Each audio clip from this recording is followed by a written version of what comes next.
പ്രിയപ്പെട്ടവരെ, എല്ലാവർക്കും പുതിയൊരു വീഡിയോയിലേക്ക് സ്വാഗതം. നമ്മളുടെ മക്കളുടെ SSLC പരീക്ഷ ഇന്നലെ അവസാനിച്ചു. ഇനി എന്താണ് നിങ്ങളുടെ പ്ലാന്? എത്രയും പെട്ടെന്ന് അടുത്ത ആഴ്ച തന്നെ കുട്ടീനെ പിടിച്ചിട്ട് +1 ട്യൂഷന് ചേർക്കണം. ഇനി അതല്ലെങ്കിൽ എൻട്രൻസ് കോച്ചിങ്ങും കൂടി അവൈലബിൾ ആയിട്ടുള്ള +1 ഹയർ സെക്കൻഡറി സ്കൂള് അന്വേഷിക്കണം. അതല്ലെങ്കിൽ സ്പോക്കൺ ഇംഗ്ലീഷോ കമ്പ്യൂട്ടർ കോഴ്സോ അങ്ങനെ ഏതെങ്കിലും താൽക്കാലിക കോഴ്സുകൾക്ക് ചേർക്കണം. ഇങ്ങനെ പല ചിന്തകളാവും ഇപ്പോൾ SSLC പരീക്ഷ എഴുതിയ കുട്ടികളുടെ രക്ഷിതാക്കളുടെ, പ്രത്യേകിച്ച് ഉമ്മമാരുടെ മനസ്സിൽ ഇങ്ങനെ കറങ്ങിക്കൊണ്ടിരിക്കുന്നത്. ശരിയല്ലേ? പ്രിയപ്പെട്ട രക്ഷിതാക്കളെ, നമ്മളുടെ മക്കൾ ഇതുവരെ ഒരു സ്കെയിലിൽ അങ്ങനെ പോരുമായിരുന്നു. അതായത് മോണ്ടിസോറി ക്ലാസ് അല്ലെങ്കിൽ KG ക്ലാസ്സൊക്കെ കഴിഞ്ഞ് 1, 2, 3 അങ്ങനെ മേലോട്ട് ഒരു സ്കെയിലിൽ അങ്ങനെ മേലോട്ട് പോവുമായിരുന്നു. ആ ഒരു പോക്കിൽ 8ാം ക്ലാസ് 9ാം ക്ലാസ്സിലൊക്കെ എത്തുമ്പോൾ നമ്മൾ ഉമ്മമാർക്ക് പ്രത്യേകിച്ചും ടെൻഷൻ കൂടും, ബേജാറ് കൂടും. എക്കാലത്തും മക്കളുടെ വിദ്യാഭ്യാസത്തിൻ്റെ കാര്യത്തിൽ ഏറ്റവും കൂടുതൽ ടെൻഷനുള്ളത് ഉമ്മമാർക്ക് തന്നെയാണ്, അതിലൊരു സംശയവുമില്ല. അപ്പോൾ 8ാം ക്ലാസ്സിലെത്തുമ്പോൾ 9ാം ക്ലാസ്സിലെത്തുമ്പോൾ ഒക്കെ നമ്മൾ വിചാരിക്കും 2 കൊല്ലം കഴിഞ്ഞാൽ അല്ലെങ്കിൽ അടുത്ത വർഷം SSLC പരീക്ഷയാണല്ലോ, 10ാം ക്ലാസ്സിൽ പരീക്ഷയാണല്ലോ, നന്നായിട്ട് പഠിച്ചാൽ മതിയായിരുന്നു, എന്തെങ്കിലും മറന്നു പോവുക, അല്ലെങ്കിൽ A+ കിട്ടൂലേ, നല്ല സ്കൂളിൽ അഡ്മിഷൻ കിട്ടൂലേ, ഇങ്ങനെ പല ചിന്തകളും ആവും ഉമ്മമാരുടെ മനസ്സിലൂടെ കടന്നു പോകുന്നത്. അപ്പോൾ അതിനൊരു താൽക്കാലിക വിരാമം ആയിക്കൊണ്ട് ഇപ്പോൾ 10ാം ക്ലാസ്സിലെ പരീക്ഷ എഴുതി നമ്മുടെ മക്കൾ, നമ്മളിപ്പോൾ നിൽക്കുന്നത് ഒരു ജംഗ്ഷനിലാണ്. നമ്മളിപ്പോൾ നിൽക്കുന്നത് 4 വഴികളുള്ളൊരു ജംഗ്ഷൻ. ഇവിടെ നിന്നാണ് നമ്മൾ തീരുമാനിക്കേണ്ടത് നമ്മളുടെ മക്കൾ എങ്ങോട്ട് പോകണം, ഇടത്തോട്ടോ വലത്തോട്ടോ എങ്ങോട്ടാണ് പോകേണ്ടത് എന്ന് നമ്മൾ തീരുമാനിക്കുന്ന ഒരു ജംഗ്ഷനിലാണ് ഇപ്പോൾ എത്തിച്ചേർന്നിട്ടുള്ളത്. തീർച്ചയായിട്ടും ഈ സമയത്ത് നമുക്ക് ഉത്കണ്ഠ കൂടും. നമ്മളുടെ മക്കളുടെ ഭാവി ആലോചിച്ചിട്ട് അവർ നല്ല പൊസിഷനിൽ എത്തിച്ചേരണമല്ലോ എന്ന് ആലോചിച്ചിട്ട് നമ്മളൊരു തീരുമാനം എടുക്കാൻ ഇങ്ങനെ ആലോചിച്ചു കൊണ്ടേ ഇരിക്കുന്ന ഒരു സമയമാണിത്. അങ്ങനെ തന്നെ വേണം. നമ്മളുടെ മക്കളുടെ സുരക്ഷിതമായിട്ടുള്ള നല്ല ഭാവിക്ക് നല്ല മാതാപിതാക്കളായ നമ്മൾ അങ്ങനെ തന്നെ ആലോചിച്ചു കൊണ്ടേ ഇരിക്കണം. തീർച്ചയായിട്ടും അതിനൊരു സംശയവുമില്ല.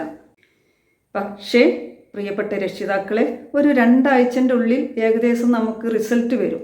അതുവരെയെങ്കിലും നിങ്ങളൊന്ന് വെയിറ്റ് ചെയ്യണം. ഇനി അത്ര ഇല്ലെങ്കിൽ ഒരു 10 ദിവസമെങ്കിലും ഒന്ന് വെയിറ്റ് ചെയ്യണം. നമ്മളുടെ മക്കളൊന്ന് റിലാക്സ് ആവട്ടെ, നമ്മുടെ മക്കളൊന്ന് എൻജോയ് ചെയ്യട്ടെ, അവരൊന്ന് ആഘോഷിച്ചോട്ടെ. കാരണം നിങ്ങളുടെ കുട്ടികൾ ഈ ഒരു വർഷക്കാലം ഹാർഡ് വർക്കിലായിരുന്നു. രുചി അറിഞ്ഞ് ഭക്ഷണം അവർ കഴിക്കുന്നത് വളരെ കുറവായിരുന്നു. അതല്ലെങ്കിൽ അവർ നന്നായിട്ട് അവരുടെ കൊതി തീരുവോളം ഉറങ്ങിയിട്ടുണ്ടാവില്ല. അങ്ങനെ വളരെ ഹാർഡ് വർക്കിലായിരുന്നു ഈ ഒരു വർഷക്കാലം എന്നുള്ളത് നിങ്ങൾ മറക്കരുത്. പ്രിയപ്പെട്ട രക്ഷിതാക്കളെ, പിന്നെ പ്രധാനപ്പെട്ടൊരു കാര്യം നമ്മൾ ശ്രദ്ധിക്കേണ്ടത്, പ്രത്യേകിച്ച് ഉമ്മമാർ ശ്രദ്ധിക്കേണ്ട ഒരു കാര്യം, നമ്മൾ വീട്ടിൽ ഒന്നിച്ചിരുന്ന് ഭക്ഷണം കഴിക്കുമ്പോൾ അല്ലെങ്കിൽ നമ്മൾ ഒന്നിച്ചിരുന്ന് സംസാരിക്കുമ്പോൾ ഈ സമയത്ത് നമ്മളുടെ സംസാരം മക്കളുടെ റിസൾട്ടിനെ കുറിച്ചാവും. റിസൾട്ട് വരാൻ ഇനി ഇത്ര ദിവസമല്ലേ ഉള്ളൂ, നല്ല റിസൾട്ട് ആയാൽ മതിയായിരുന്നു, A+ ഉണ്ടായാൽ മതിയായിരുന്നു, നല്ല സ്കൂളിൽ അഡ്മിഷൻ കിട്ടിയാൽ മതിയായിരുന്നു, ഇതന്നെ നമ്മൾ റിപ്പീറ്റ് ചെയ്ത് സംസാരിച്ചു കൊണ്ടിരിക്കും.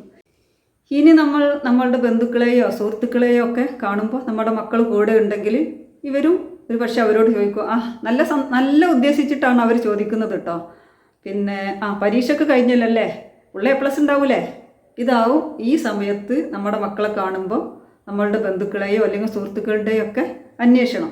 അപ്പോഴും ഈ കുട്ടിയുടെ മനസ്സിലിതുണ്ട്. നമ്മൾ സംസാരിക്കുന്നത് ഈ റിസൾട്ടിനെ കുറിച്ചിട്ട്, പുറത്തുനിന്നുള്ള ആൾക്കാർ കാണുമ്പോഴും സംസാരിക്കുന്നത് ഈ റിസൾട്ടിനെ കുറിച്ചിട്ട്.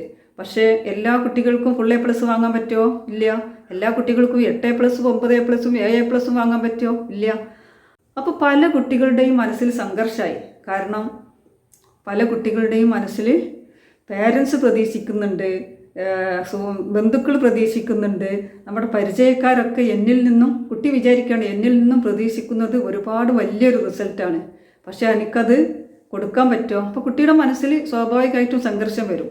ഇവിടെയാണ് റിസൾട്ട് വരുമ്പോൾ മാർക്ക് കുറഞ്ഞതിൻ്റെ പേരിൽ, A+ കുറഞ്ഞതിൻ്റെ പേരിൽ കുട്ടികൾ ആത്മഹത്യക്കൊരുങ്ങുന്നത്, കുട്ടികൾ നാട് വിടാൻ തയ്യാറാവുന്നത്, കുട്ടികൾ മാനസിക വിഭ്രാന്തിക്കൊക്കെ അടിമപ്പെടുന്നത്. രക്ഷിതാക്കളെ, നിങ്ങൾ ശ്രദ്ധിക്കണം.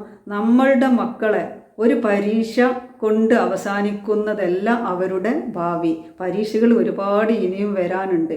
അപ്പോൾ എന്ത് റിസൾട്ടാണെങ്കിലും, A+ ആണെങ്കിലും 4A+ ആണെങ്കിലും 6A+ ആണെങ്കിലും ഇനി A+ ഇല്ലെങ്കിലും നമ്മളെ മക്കളാണ്. അവരെ അവർ സന്തോഷിക്കുക, അവരുടെ നല്ല ഭാവിയാണ് ഉദ്ദേശിക്കുന്നതെങ്കിൽ, പേരൻസ് ഉദ്ദേശിക്കുന്നതെങ്കിൽ ഈ വരാൻ പോകുന്ന റിസൾട്ടിൻ്റെ പേരിൽ അവർ സമ്മർദ്ദത്തിലാക്കാതിരിക്കുക. എന്ത് റിസൾട്ടും വളരെ സന്തോഷത്തോട് കൂടിയിട്ട് സ്വീകരിക്കാൻ നമ്മളും തയ്യാറാവണം, നമ്മളെ മക്കളെയും അതിന് തയ്യാറാക്കണം. ഭാവിയിൽ നമ്മളൊന്നും എല്ലാ കാലത്തെയും കുട്ടികളുടെ കൂടെ ഉണ്ടാവില്ല. എന്തെങ്കിലുമൊക്കെ പ്രതിസന്ധി ഉണ്ടാകുമ്പോൾ അത് പരിഹരിക്കാനും കൂടി തയ്യാറാവാൻ വേണ്ടി കുട്ടികൾ പഠിക്കേണ്ടതാണ്. അപ്പോൾ അതുകൊണ്ട് വളരെ സന്തോഷത്തോട് കൂടിയിട്ട് എന്ത് റിസൾട്ടിനെയും സ്വീകരിക്കാൻ നിങ്ങൾ തയ്യാറാവുക, നിങ്ങളുടെ മക്കളെയും അതിന് നിങ്ങൾ തയ്യാറാക്കുക. എന്തായാലും എല്ലാ കുട്ടികൾക്കും നല്ല റിസൾട്ട് ഉണ്ടാവട്ടെ, നല്ല ഭാവി ഉണ്ടാകട്ടെ എന്ന് ആശംസിക്കുന്നു. എല്ലാ രക്ഷിതാക്കളും കുട്ടികളുമായിട്ട് നല്ല അടിച്ചു പൊളിച്ചിട്ട് ഒരു 5-10 ദിവസം എൻജോയ് ചെയ്യാം.